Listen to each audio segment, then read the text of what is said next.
घरेलू हिंसा जो सभ्य समाज का एक कड़वा सच है। आज के दिन में महिलाएं सफलता की ऊंचाई पर हैं और कई अन्य महिलाएं आज भी जघन्य हिंसा और अपराध से झेल रही हैं। और तो कई और महिलाएं अपने घरों के चार दीवारी में भी सुरक्षित नहीं हैं। महिलाओं के साथ कल भी अपराध अर्थात हिंसा हो रहा था और आज भी।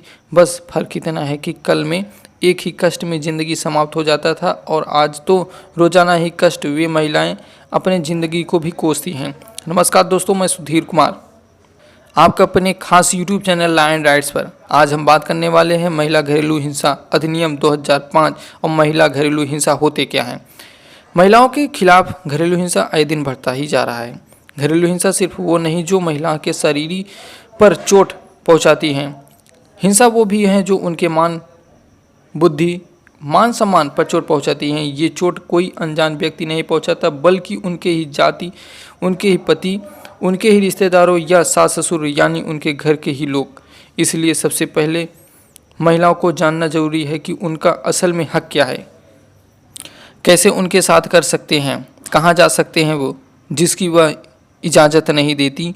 उनकी राय भी मायने रखती हैं क्योंकि एक लड़की, एक माँ, एक पत्नी, एक बहू, एक बेटी, एक बहन बाद में है। सबसे पहले वह इंसान है जिसका मान है, जिसका सम्मान है। अक्सर महिलाओं को पता ही नहीं चलता कि वो घरेलू हिंसा होता क्या है, कितने प्रकार के हैं। वो मान बैठती हैं कि महिलाएं पत्नियां की यह दिनचर्या हैं, मेरे घर के हैं, उनको पता नहीं कि वो कहाँ जाएं और क्या करें। आज हम इसी पर बात करेंगे, उनके अधिकार के बारे में, कहाँ जाएं, क्या करें। तो ये आर्टिकल द्वारा हम समझाते हैं आखिर ये घरेलू हिंसा क्यों होते हैं। घरेलू हिंसा सिर्फ वो नहीं जो पति, सास, ससुर के ही द्वारा घरेलू हिंसा, वो भी जब विवाह के पहले उसके माता पिता, बहन भाई और महिला एक दूसरे को चोट पहुंचाती हैं, जो शारीरिक, मानसिक, आर्थिक व सामाजिक मान सम्मान जैसे पर चोट पहुंचाती हैं, तो वो भी घरेलू हिंसा होती है। घरेलू हिंसा में महिला संरक्षण अधिनियम 2005 भारत के संसद द्वारा पारित एक अधिनियम है जिसका उद्देश्य घरेलू हिंसा से महिलाओं से बचाना है और पीड़ित महिलाओं को कानूनी सहायता उपलब्ध कराना है। यह 26 अक्टूबर 2006 को लागू हुआ। अब बात करते हैं पीड़िता। अगर घरेलू हिंसा से कोई महिला पीड़ित है तो वो कहाँ पर जाए। पीड़िता के रूप में आप इस कानून के तहत संरक्षण अधिकारी या सेवा प्रदाता से संपर्क कर सकती हैं। पीड़िता के लिए एक संरक्षण अधिकारी संपर्क का पहला बिंदु है। संरक्षण अधिकारी मजिस्ट्रेट के समक्ष कार्यवाही शुरू करने और एक सुरक्षित आश्रय या चिकित्सक सहायता उपलब्ध कराने में मदद कर सकते हैं।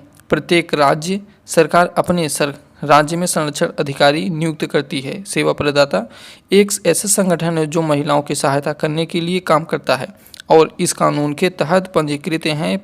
पीड़िता सेवा प्रदाता से अपनी शिकायत दर्ज कराने अथवा चिकित्सा सहायता प्राप्त करने अथवा रहने के लिए एक सुरक्षित स्थान प्राप्त करने हेतु संपर्क कर सकती है।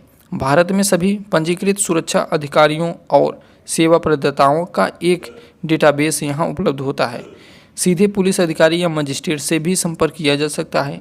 आप मजिस्ट्रेट फर्स्ट क्लास या मेट्रोपोलियन मजिस्ट्रेट से भी संपर्क कर सकती हैं, किंतु किसी भी क्षेत्र में मजिस्ट्रेट से संपर्क करना है या आपके और प्रतिवादी के निवास स्थान पर निर्भर करता है। 10 लाख से ज़्यादा आबादी वाले शहर में अनुमोलन मेट्रोपोलियन मजिस्ट्रेट से संपर्क की आवश्यकता हो सकती है। महिलाओं को संरक्षण करने के लिए भारत सरकार ने बहुत संवैधानिक प्रावधान दिए गए हैं, जैसे आर्टिकल 14, 15, 15(3), 16, 19, 21, 21 51, 243, ये सब महिलाओं को संरक्षण हेतु संविधान में प्रावधान दिए गए हैं।